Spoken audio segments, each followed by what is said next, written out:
Hola, estamos conversando con Adrián Rabier, que es autor de En busca del pleno empleo, estudios de macroeconomía austríaca y economía comparada. Y el pleno empleo es algo así como una especie de santo grial de orden político.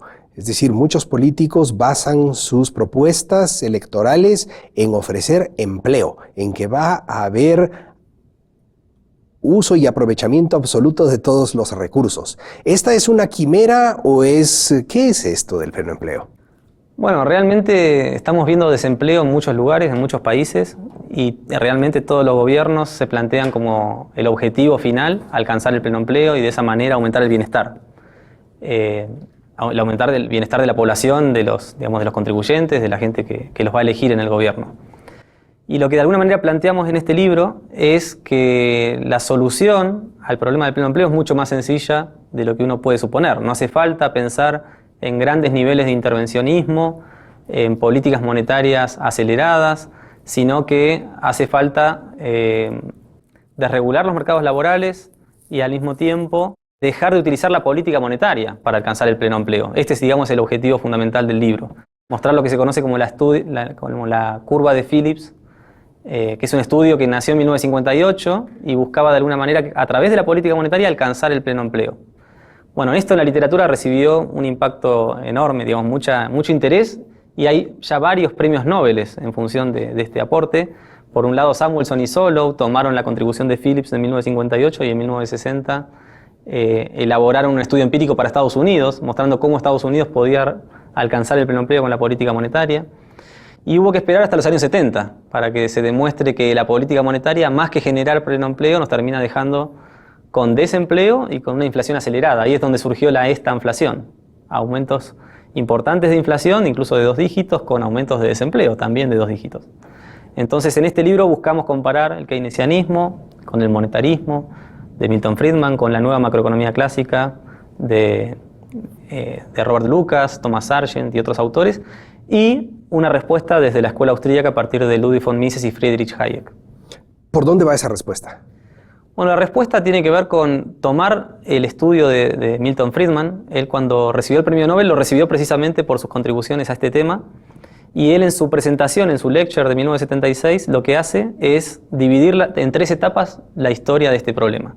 Entonces, el primer trabajo es el de Phillips, de 1958, con una curva de Phillips dependiente negativa, donde hacía falta más política monetaria para generar el problema del desempleo, para resolver el problema del desempleo, y entonces íbamos a tener mayores niveles de inflación, pero menos desempleo.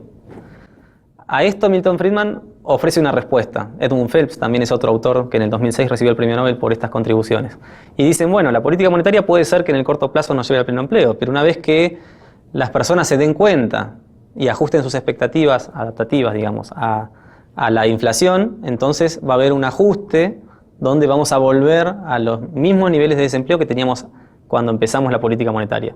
Entonces ellos mostraron la tasa natural de desempleo como una tasa natural de desempleo que no podemos evadir. O sea, con la política monetaria en el corto plazo podemos ir al pleno empleo, pero luego nos vamos a volver a la misma tasa de desempleo. ¿Cualquier tasa de desempleo?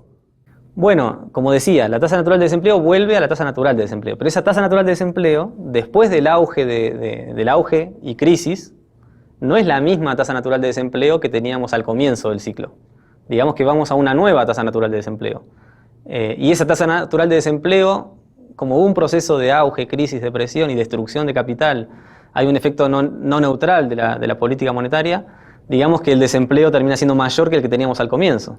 Entonces, digamos que de alguna manera la escuela austríaca muestra el error, si se quiere, del keynesianismo, de pensar que las políticas monetarias pueden generar efectos positivos y sostenibles y de largo plazo sobre el empleo.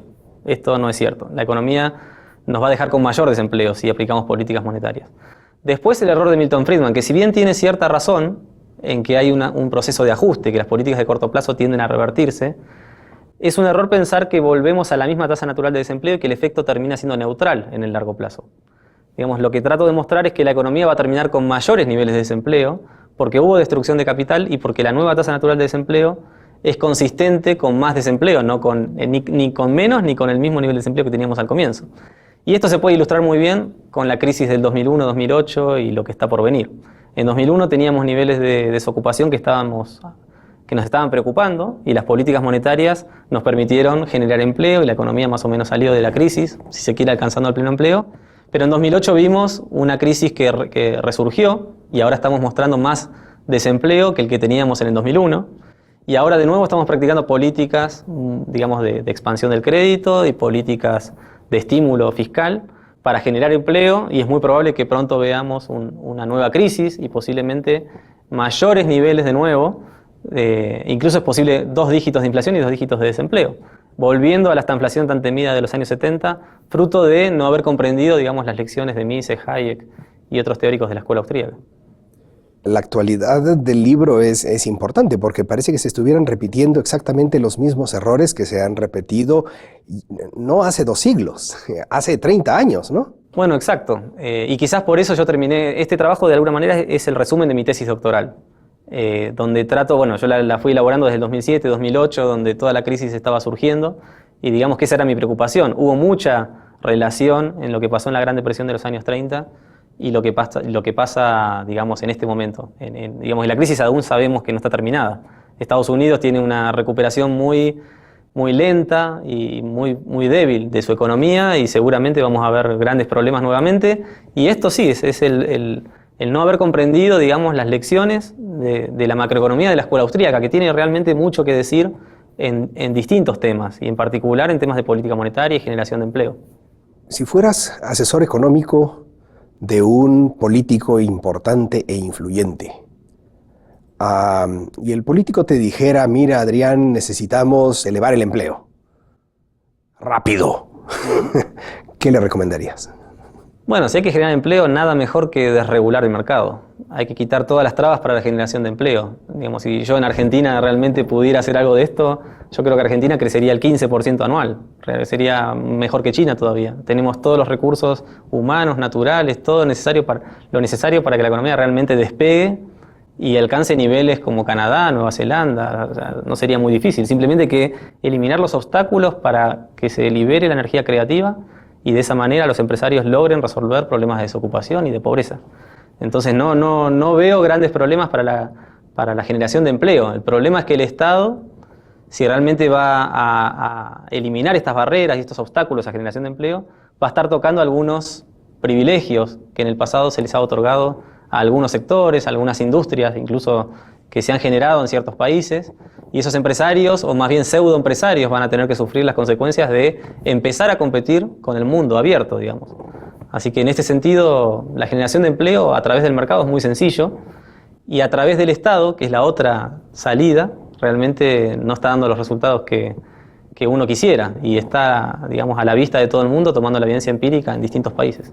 Adrián, muchas gracias por compartir con nosotros estas ideas, y a ustedes también, gracias.